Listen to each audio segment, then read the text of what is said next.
Good morning students. बेटा हम पढ़ रहे थे प्रोबेबिलिटी, और प्रोबेबिलिटी के मैंने 2 पार्ट आपको करा दिए हैं। 2 पार्ट में मैंने क्वेश्चन करा दिए 8, क्लास 10th के 8 क्वेश्चन करा दिए हैं। उससे आगे हम करेंगे। उसके बाद ये चीज़ बता रहा हूँ कि ये टॉपिक है कम्पिटिटिव एग्जाम में भी पूछता है, तो हर क्लास के लिए ज़रूरी है। क्लास 6 से लेकर क्लास 10वीं तक सबके लिए ज़रूरी है। अब बात ये है कि कुछ टॉपिक अभी मैं 10वीं क्लास का चैप्टर करा रहा हूँ प्रोबेबिलिटी का, उसके बाद कुछ क्वेश्चंस है ना, कुछ टाइप क्वेश्चंस कार्ड्स पे, कॉइन्स पे और डाइस पे अपनी तरफ से कराऊंगा, ठीक है, जिसमें 2-3 लेक्चर में लगाऊंगा, 2-3 क्लासेज में लगाऊंगा, 2-3 वीडियोस पे बनाएंगे, और वो सारा कवर करके 10वीं का भी कवर हो जाएगा और अपना प्रोबेबिलिटी इस तरह से कवर हो जाएगा कि बाकी अगर कम्पिटिटिव एग्जाम में कहीं पे प्रोबेबिलिटी का कोई क्वेश्चन पूछता है तो आपसे छूटे ना। समझ आ गई बात? तो इस तरह से कवर करते चलना है टॉपिक को। तो आज क्वेश्चन नंबर 8 से आगे देखते हैं। Question number 9 probability. आप मैंने कुछ बेसिक पॉइंट आपको बताए हैं, वो सभी को याद होने चाहिए। पहली चीज़ तो प्रोबेबिलिटी होती क्या है, प्रायिकता क्या होती है। प्रोबेबिलिटी होती है बेटा किसी इवेंट के होने की संभावना, ठीक है, किसी इवेंट के होने की पॉसिबिलिटी या संभावना को क्या कहते हैं, प्रोबेबिलिटी कहते हैं। उसके बाद मैंने बताया कि प्रोबेबिलिटी 0 से 1 के बीच में लाई करती है। 0 हो सकती है और 1 हो सकती है, 0 से छोटी नहीं होगी और 1 से बड़ी नहीं होगी। ये चीज़ आपको याद रखना है। उसके बाद मैंने कहा जब प्रोबेबिलिटी 0 है तो इसका मतलब क्या है, इम्पॉसिबल इवेंट है। इसका मतलब क्या है, वो इवेंट हो ही नहीं सकता है। जब प्रोबेबिलिटी 0 हो जाएगी किसी इवेंट की तो इसका मतलब वो इवेंट कैसा है, इम्पॉसिबल इवेंट है, वो इवेंट हो ही नहीं सकता है। उसके बाद मैंने कहा कि जब प्रोबेबिलिटी 1 है तो वो कैसा इवेंट है, श्योर इवेंट है। कैसा इवेंट है, श्योर इवेंट है, ठीक है। फिर उसके बाद मैंने कहा एलिमेंट्री इवेंट। एलिमेंट्री इवेंट क्या होता है, the element which occur 1 outcomes at a time. यानी क्या, जिस इवेंट पे एक समय में एक ही आउटकम आए, ठीक है, वो कैसे इवेंट कहलाते हैं, एलिमेंट्री इवेंट कहलाते हैं। और एलिमेंट्री इवेंट के एक्सपेरिमेंट का सम हमेशा क्या होता है बेटा, 1 होता है, ठीक है। उसके बाद मैंने लास्ट पॉइंट जो बताया था वो बताया था कॉम्प्लीमेंट्री इवेंट। और कॉम्प्लीमेंट्री इवेंट क्या होता है बेटा, जो नोट ओक्योर लग जाए जिसके ऊपर, जो इवेंट हो ना जिसके ऊपर हम बार लगा दें। इसका मतलब होता है कि note occur, that event note occur, ठीक है, वो इवेंट जो हो ना उसको कहते हैं कॉम्प्लीमेंट्री इवेंट, ठीक है। समझ आ गई बात? उसके नाम का हम क्या लगाते हैं, इवेंट के ऊपर बार लगा देते हैं। ये सारी चीज़ें बेसिक मैंने कराई थी। और उसके बाद क्वेश्चन हमने कर लिए थे 8। तो उसके बाद क्वेश्चन नंबर 9 देखो एक बार। प्रोबेबिलिटी होती वैसे क्या है, favourable number of favourable outcomes divide by number of total outcomes. ये होती है प्रोबेबिलिटी अपनी, ठीक है। हर क्वेश्चन पे क्लास 10th फार्मूला जरूर लिखेगी, वरना तो नंबर काट लेता है बेटा, ठीक है ना। एग्जामिनर नंबर काट लेता है, हाफ काट लेगा या 1 काट लेगा अगर ज़्यादा नंबर का क्वेश्चन है।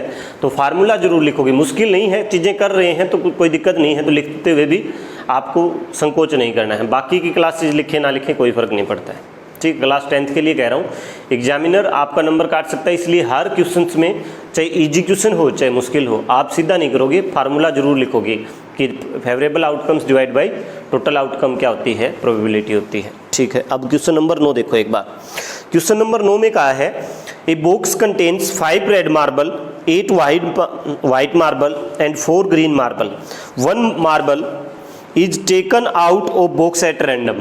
एट रैंडम का मतलब होता है कि जिसके साथ कोई छेड़छाड़ ना की गई हो, ऐसे ही गिराया जाता है और एक मार्बल उससे निकाला जाता है।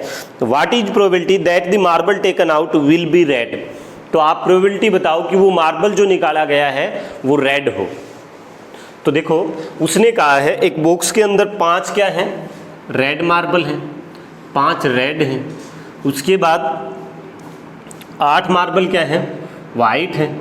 और उसके बाद 4 मार्बल क्या हैं, 4 ग्रीन हैं। ये टोटल इस बॉक्स के अंदर मार्बल है, ठीक है। और इसमें से एक मार्बल रैंडमली गिराया जाता है, निकाला जाता है, तो उस मार्बल के रेड होने की प्रायिकता बतानी है। तो फेवरेबल आउटकम्स कितने बेटा, फेवरेबल का मतलब क्या कि रेड कितने रेड हैं अपने पास, अपने कितने फेवर में रेड हैं, 5 हैं। और टोटल आउटकम्स कितने हैं, टोटल आउटकम्स है 8 और 5 कितना, 13 और 4 कितना, 17। टोटल आउटकम्स कितने हैं। तो probability of red marble is equal to हो जाएगी favourable outcomes divide by total outcomes, divide by total outcomes. अब फेवरेबल आउटकम्स मुझे पता चल गया कितने हैं 5 और टोटल आउटकम्स कितने हैं 7, तो probability of 17 sorry total outcomes कितने हैं 17, तो अपने प्रोबेबिलिटी ऑफ रेड मार्बल आ जाएगी कितनी 5/17। उसके बाद नेक्स्ट पार्ट इसमें कहा है probability of getting white marble, कि वाइट मार्बल आए तो फेवरेबल केस कितने बेटा अपने पास 8, probability of white marble favourable case है 8 और टोटल केस कितने हैं आंसर। उसके बाद नेक्स्ट कहा है probability of getting note green, जो ग्रीन ना होने की प्रायिकता, तो पहले ग्रीन होने की प्रायिकता देखेंगे। ग्रीन टोटल कितने फेवरेबल केस है अपने पास, प्रोबेबिलिटी ऑफ ग्रीन 4 कितना हो जाएगा 17। अब हमें पता है कि प्रोबेबिलिटी ऑफ ग्रीन प्लस में probability of not green is equal to कितना होगा जी है बेटा ये जी, ठीक है। Not green is equal to क्या होगा 1। अब प्रोबेबिलिटी ऑफ ग्रीन मुझे मिल गया कितना 4/17 प्लस में क्या 1 sorry probability of not green और इज इक्वल टू क्या 1। प्रोबेबिलिटी ऑफ नोट ग्रीन हमें निकालनी है, प्रोबेबिलिटी ऑफ नोट ग्रीन, तो 1 माइनस क्या हो जाएगा 4/17। तो यहाँ से 17 डायरेक्ट मल्टीप्लाई करेगा, 17 में से 4 गए तो कितने 13 बटे कितना 17, आंसर 13/17। तो ये हो गया आपका पार्ट नंबर 3। तो क्वेश्चन नंबर 9 ये था, कर दोगे ठीक है। क्वेश्चन नंबर 10 देखो, ये piggy bank contain, piggy bank का मतलब होता है गुल्लक, छोटा जो गुल्लक होता है वो, ठीक है। कंटेन्स 105 पैसे कॉइन्स, एक गुल्लक है उसके अंदर 100 50 के सिक्के हैं, 50 पैसे के सिक्के हैं, अठन्नी जिसको बोलते हैं, ठीक है। देखो एक बार इस तरह से कोई गुल्लक है बेटा, उसके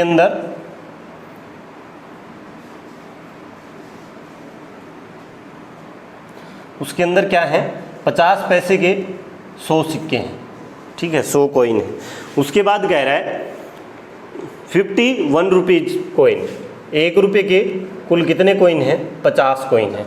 उसके बाद कह रहा है 2 रुपये और 5 रुपये के 20 कॉइन 2 एंड 2 रुपये के कुल 20 सिक्के हैं। और उसके बाद कह रहा है एंड 10 रुपीज 5 कॉइन, 5 रुपये के कुल 10 सिक्के हैं। अब हमें बताना है if it is equally likely that one of coins will fall out when the bank is turned upside down, what is probability that the coin will be 50 पैसा coin and second will not be a 5 रुपये coin. 2 part उसने हमसे पूछे हैं। देखो क्या कहा है, ये कह रहा है कि ये सारे इवेंट है ना इक्वली लाइकली इवेंट है। इसका मतलब क्या है, हमने इसके साथ कोई छेड़छाड़ नहीं की, अच्छे से ला के इसको छोड़ दिया है, इस गुल्लक को अच्छे से ला के छोड़ दिया है। ये कह रहा है जब इसको हम उल्टा करेंगे तब 50 पैसे आने की प्रायिकता बताओ, क्या आने की प्रायिकता बताओ 50 पैसे आने की प्रायिकता बताओ। तो देखो बेटा 50 पैसे के टोटल फेवरेबल केस कितने हैं 100 और टोटल केस कितने हैं 150 170 और 180, टोटल केस कितने हो गए 180, ठीक है। तो प्रोबेबिलिटी क्या होती है अपने पास फेवरेबल आउटकम्स डिवाइड बाई क्या बेटा टोटल आउटकम्स, क्या होती है favourable outcomes divide by total outcomes.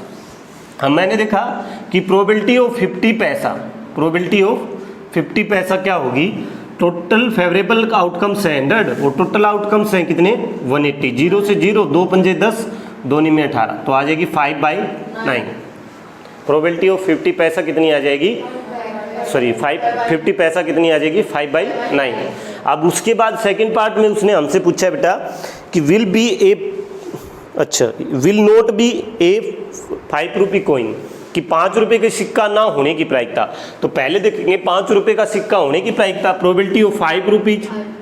तो फेवरेबल केस कितने बेटा अपने पास 10 और टोटल केस कितने हैं 180, 1/18 हो जाएगी, 1/18 क्या होगी प्रोबेबिलिटी ऑफ गेटिंग 5 रुपीज, ठीक है। हमें बताना है probability of not getting 5 rupees. तो प्रोबेबिलिटी ऑफ 5 रुपीज प्लस में probability of not getting 5 rupees is equal to क्या होगी बेटा अपने पास 1 के बराबर होगी। अब ये हमें पता चल गई कितनी है 1/18, तो प्लस में probability of not getting 5 rupees is equal to क्या आ जाएगा 1। तो probability of not getting 5 rupees is equal to आ जाएगा अपने पास 1 - 1/18। 18 से 18 माइनस 1 कितना 17 बटा कितना आ जाएगी 18 आंसर। तो ये हो गया क्वेश्चन नंबर आपका 10। ठीक, उसके बाद देखो question number 11। Gopi buys a fish from a shop for his aquarium. Aquarium का मतलब दुकान में कभी गए हो किसी नाई की दुकान में, या फिर बहुत सारे ऐसे मॉल होते हैं बड़े बड़े, उनके अंदर एक इस तरह से एक शीशे का एक्वेरियम बना के लगा दिया जाता है और उसके अंदर मछलियाँ छोड़ जाती हैं। ठीक है, अब कह रहा है Gopi buy fish from a shop for his aquarium, the shopkeeper takes out 1 fish at random from a tank contain 5 male fish and 8 female fish. What is the probability that the fish taken out is male fish.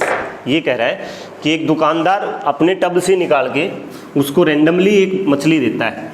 ठीक है, और हमें probability जो बतानी है वो किसकी बतानी है बेटा, क्या नहीं की प्रोबेबिलिटी बतानी है, हमें प्रोबेबिलिटी बतानी है fish taken out is a male fish, कि वो मेल फिश हो।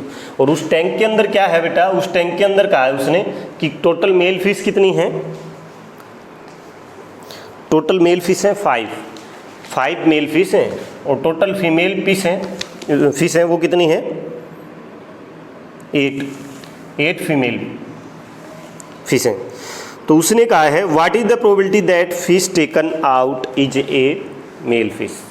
तो हमें ये बताना है कि मेल फिश आने की प्रायिकता क्या होगी। ठीक है, अब एक चीज़ ये है, देखो हमें ये देखना है कि प्रोबेबिलिटी होती क्या है। प्रोबेबिलिटी क्या होती है बेटा, favourable outcomes divide by total outcomes. यहाँ तक किसी को कोई प्रॉब्लम है बताओ? प्रोबेबिलिटी तो याद होगी क्या होती है, favourable outcomes divide by total outcome. अब मैंने देखा कि प्रोबेबिलिटी मुझे निकालनी क्या है, मेल फिश की निकालनी है, मेल फिश की निकालनी। ठीक है, मेल फिश की। तो मेल अपने पास कितने हैं 5, और टोटल कितने हैं 13। तो आंसर आ गया 5 बटा 13 आंसर। या आगे probability of getting male fish. ठीक है, क्वेश्चन नंबर 11 भी आपका कंप्लीट। उसके बाद नेक्स्ट क्वेश्चन देखो बेटा, a game of chance consist of spinning an arrow which comes to reset pointing at one of the numbers 1 2 3 4 6 7 8 and these are equally likely outcomes. What is the probability it will be point at? देखो एक बार आपको figure दिखाया गया है, मैं पहले figure बना देता हूँ, और आपने ये चीज़ देखी भी है, कभी बाहर गए हो घूमने के लिए सर्कस में या मेले में, तो वहाँ पे देखी होगी आपने ये चीज़। इस तरह से एक स्पिनिंग मशीन होती है, घूमने वाली मशीन होती है। ठीक है, इस तरह उसको रख के बैठते हैं और उस पर पैसे लगाए जाते हैं नंबर पे, मेले में या फिर बाहर सर्कस में। ठीक है, तो उसने कहा है कि इस पे नंबर हैं 1 से लेकर कितने तक,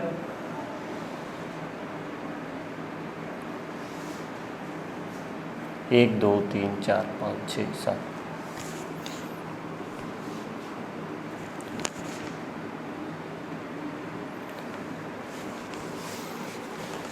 1 2 3 4 5 6 7 8 इस तरह से ये फिगर बना रखी बेटा उसने। ठीक है, अब उसने ये कहा है हमें कि ये स्पिनिंग क्या है, एक गेम चांस स्पिनिंग एरो। तो इसका मतलब क्या है, देखो एक ऐसे मतलब मशीन सी होती है, उसको ऐसे घुमाते हैं, उस पर एक पत्ती लगाई जाती है, वो उस नंबर पे जाके रुक जाएगी। ठीक है, मतलब वो धीरे धीरे ना पत्ती उस पे कॉर्नर पे छोटे छोटे वो किल वगैरह या फिर कुछ ऐसा कुछ लगाया जाता है कि उसको वो बार बार है ना उसको रोकती रहेगी, तो वो स्पिन होके ना कहीं किसी नंबर पे जाके रुकेगी। और वहाँ पे जब आपने पैसे लगा रखे हैं तो आप क्या जीत जाते हो, जुआ जीत जाते हो। सारी प्रोबेबिलिटी जुआ ही है। ठीक है, कभी ताश है, कभी स्पिनिंग मशीन है, कभी कुछ है, कभी कुछ है। मजाक में बता रहा हूँ, पढ़ने की चीज़ है तो मतलब काम आने की चीज़ है, तो बता रहा हूँ कि पॉसिबिलिटी क्या क्या हो सकती हैं। तो स्पिनिंग मशीन देखी है सभी ने मेले में। ठीक है, इस तरह से घुमा के और उसको छोड़ देते हैं, तब उसके साथ में ना एक प्लास्टिक की पत्ती लगी होती है, वो उसको रोकने की कोशिश करती है और एक नंबर पे जाके वो रुक जाती है। ठीक है, तो वो मशीन है, उस मशीन का जिक्र कर रहा है। उस पर नंबर लिखे हुए हैं 1 to 8, 1 से लेकर 8 तक। तो उसने हमें कह रहा है what is the probability that it will point at, कि हमें ये बताना है कि वो कितने पे जाके रुके, 8 पे जाके रुके। कितने पे जाके रुके, वो पॉइंट पे कहाँ पे, 8 पे जाके रुके। तो 8 आने की प्रोबेबिलिटी क्या, फेवरेबल आउटकम्स कितना है बेटा 1, और टोटल आउटकम्स कितने हैं 8, तो आंसर हो जाएगा 1/8। कराने की जरूरत है क्या, प्रोबेबिलिटी का फार्मूला लिखने की जरूरत है, प्रोबेबिलिटी ऑफ गेटिंग 8, ठीक है, तो 1/8 हो जाएगा। उसके बाद नेक्स्ट कह रहा है एन ओड नंबर, ये कह रहा है कि probability of getting an odd number. तो ओड नंबर कौन कौन है बेटा, ओड नंबर कौन कौन है, 1 3 5 7, कुल कितने हो गए 1 2 3 4, कुल कितने हो गए 4, और टोटल आउटकम्स कितने हैं 8, तो 1/2 कितनी हो जाएगी 1/2। तो probability of getting an odd number, ठीक है, ये प्रोबेबिलिटी ऑफ ओड आ गई। उसके बाद का है probability of getting greater than 2, 2 से बड़ा आने की प्रोबेबिलिटी बताओ। तो 2 से बड़ा कितने हो गए 1 2 3 4 5 6, तो टोटल कितने फेवरेबल आउटकम्स कितने हो गए 6, और टोटल आउटकम्स कितने 8, तो 2 3 6 2 चौके 8, तो आंसर आ जाएगा 3/4। ये probability of getting greater than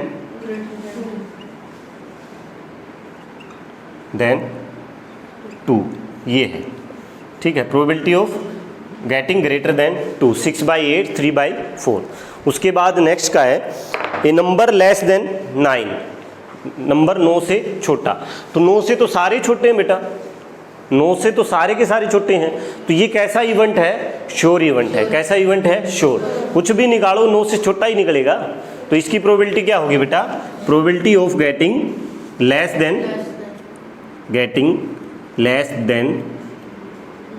9, तो इसकी प्रोबेबिलिटी क्या होगी 1। ये कैसा इवेंट है, श्योर इवेंट है। कोई भी किसी भी नंबर पे जाके स्पिनिंग मशीन रुकेगी तो 9 से छोटा ही होना है, ठीक है। तो कैसा इवेंट है, श्योर इवेंट है, और श्योर इवेंट की प्रोबेबिलिटी क्या होती है बेटा 1 होती है। समझ आ गई है बात।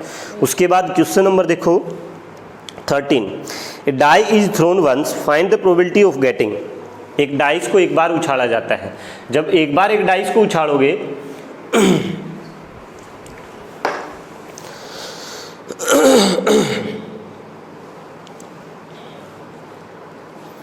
एक बार एक डाइस को उछालोगे तो जो हमारे पास जो मतलब नंबर आते हैं वो क्या क्या आ सकते हैं, 1 आ सकता है, 2 आ सकता है, 3 आ सकता है, 4 आ सकता है एक बार में, 5 आ सकता है, या 6 आ सकता है, 6 आ सकता है एक बार में। समझ आई बात, ये सारे नंबर आ सकते हैं, ठीक है। तो उसने हमसे पूछा है probability of getting a prime number. Prime number क्या होता है बेटा, अभाज्य संख्याएं। क्या होता है, अभाज्य संख्याएं। और अभाज्य संख्याएं क्या होती हैं, those number who have only 2 factor, those number who have only 2 factor. तो वो 2 फैक्टर कौन कौन से होते हैं, एक और एक वो इटसेल्फ, खुद, ठीक है, 1 और इटसेल्फ। इसके अलावा अगर किसी नंबर का तीसरा फैक्टर है तो वो क्या है, प्राइम नंबर नहीं है, कंपोजिट नंबर है, ठीक है। और अगर जिसके 2 ही फैक्टर हैं वो कैसा नंबर है, प्राइम नंबर है। समझ आ गई बात। एक क्या है, हमेशा याद रखना, एक प्राइम नंबर है कि कंपोजिट नंबर है।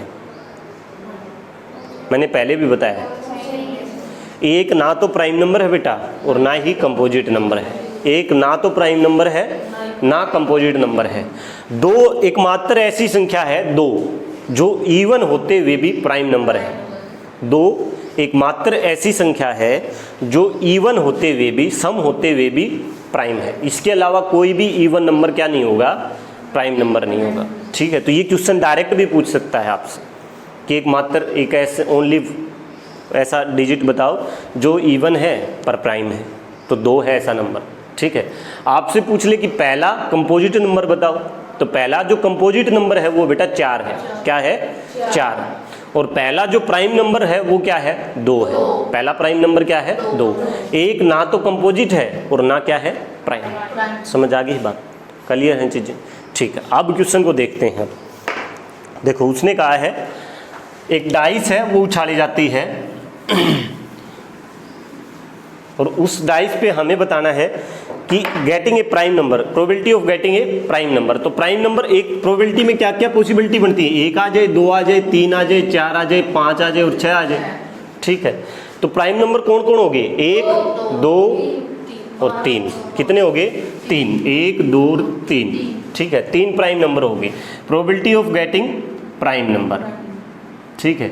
तो कितना 3 फेवरेबल आउटकम्स हो गए और टोटल आउटकम्स कितने हो गए बेटा 6, तो आंसर आ जाएगा 1/2। Probability of getting prime number is 1/2। उसके बाद पूछा उसने ये नंबर लाइंग बिटवीन 2 एंड 6, 2 और 6 के बीच में लाई करने वाले नंबर की प्रोबेबिलिटी। तो 2 से 6 के बीच में कौन, 1 2 3, कितने 3 नंबर हो गए, 3 4 और 5, 2 और 6 के बीच में तो यही है 3 4 और 5, 2 और 6 के बीच में, ठीक है। तो probability of getting number between 2 and 6, ठीक है। तो ये कितना हो जाएगा 3/6। फेवरेबल आउटकम्स कितने हैं 3, कौन कौन 3 4 और 5, और टोटल आउटकम्स कितने हैं 6, तो 3/6, तो आंसर आ जाएगा 1/2। एक बात फिर से बता रहा हूँ बेटा, प्रोबेबिलिटी का फार्मूला लिखना नहीं भूलना है, हर क्वेश्चन में प्रोबेबिलिटी का फार्मूला लिखना है। प्रोबेबिलिटी इज इक्वल टू होती है favourable outcomes divide by total outcomes, ठीक। उसके बाद next an odd number and getting an odd number. तो ओड नंबर कौन कौन है बेटा इसमें, ओड नंबर बताओ। इवन नंबर क्या होता है, जो 2 या 2 की टेबल में है, ठीक है, जो 2 की टेबल में है। तो ओड नंबर कौन कौन हो गए 1 3 5, कितने हो गए 3, और टोटल आउटकम्स कितने हैं, probability of getting an odd number 3/6, answer आ जाएगा 1/2 आंसर। कोई समस्या है तो बताओ। क्वेश्चन नंबर हो गया आपका 13 कंप्लीट, ठीक है। ठीक है बेटा, क्वेश्चन नंबर 13 हो गया। अब नेक्स्ट जो पार्ट है अपने पास, वो आज मैं कुछ एक चीज़ें आपको समझा रहा हूँ, ठीक है, कुछ चीज़ें आपको समझा रहा हूँ। उसके बाद नेक्स्ट जो प्रोबेबिलिटी का पार्ट पढ़ेंगे वो कार्ड से संबंधित पढ़ेंगे, 2 डाइस उछालने से संबंधित पढ़ेंगे, 2 सिक्के उछालने से संबंधित पढ़ेंगे, ठीक। अब तक एक डाइस की बात कर रहा था, एक सिक्के की बात कर रहा था, या फिर कुछ किसी डब्बे में कोई चीज़ रख रहा था, बॉल रख रहा था या मार्बल रख रहा था, तो उन चीज़ों की बात कर रहा था। अब आजकल के लिए होमवर्क पहले मैं बता रहा हूँ आपको, एक कार्ड्स होते हैं, ठीक है, कार्ड्स को देख के आना है, कार्ड्स को देख के आना है। टोटल नंबर ऑफ कार्ड्स कितने होते हैं, ताश की बात कर रहा हूँ, ताशों की बात कर रहा हूँ मैं, ताश को पहले देखना है, ठीक है। कुल कलर कितने होते हैं, एक कलर के कुल पत्ते कितने होते हैं, ठीक है, एक कलर के कुल कार्ड्स कितने होते हैं, टोटल कार्ड्स ऑफ 1 कलर, ठीक है। उसके बाद टोटल कार्ड हो गए हैं, क्या क्या चीज़ देखनी है वो चीज़ मैं बता रहा हूँ। टोटल नंबर ऑफ कार्ड्स कितने होते हैं, फिर कलर, एक कलर के कितने पत्ते होते हैं, टोटल कलर कितने होते हैं, ठीक है। उसके बाद ये देखना है कि एक ही नंबर के कितने पत्ते हैं, ठीक है। जैसे मैं एस की बात करूं, 2 की बात करूं, 3 की बात करूं, 5 की बात करूं, जैक की बात करूं, क्वीन की बात करूं, किंग की बात करूं, ठीक है। तो ये सारी चीज़ें देखनी है कि एक ही मतलब एक नंबर के कुल पत्ते कितने हैं, समझ आई बात। उसके बाद समझाऊँ भी मैं, तुम्हें होमवर्क बता रहा हूँ घर से जो देखना है उसके लिए। उसके बाद क्या देखना है कि किन कार्ड्स के ऊपर तस्वीर छपी है, फेस छपा है, फेस दिख रहा है तुम्हें किन कार्ड्स के ऊपर। कल मैं पूछूंगा पहले फेस वाले कार्ड्स कौन से हैं, ये सारी चीज़ें कल करनी। देख के आओगे, देख के आओगे ना पक्का। सबको जो वीडियो देख रहे हैं उनको भी पहले के एक बार कार्ड्स देख लो, फिर कार्ड से रिलेटेड जो क्वेश्चन है, उसके बाद जो सिक्के मतलब एक से ज़्यादा जब उछाला जाएगा या 2 सिक्कों को एक साथ उछाला जाएगा या 2 डाइस को एक साथ उछाला जाएगा, तब सारे केस कल पढ़ेंगे बेटा प्रोबेबिलिटी के। जो अच्छे क्वेश्चन जो बनते हैं ना अब से शुरू होते हैं, अब तक प्रोबेबिलिटी का बिल्कुल बेसिक पार्ट पढ़ रहे थे आप, ठीक है। अब थोड़ा सा अच्छा लेवल है, है कुछ भी नहीं, प्रोबेबिलिटी बहुत ईजी टॉपिक है, क्वेश्चन पूछता है और नंबर आ जाते हैं, मतलब आसान सा टॉपिक है, कुछ नहीं है, ठीक है। लेकिन चीज़ें ध्यान होनी चाहिए, समझ आ गई बात, ठीक है बेटा, थैंक यू।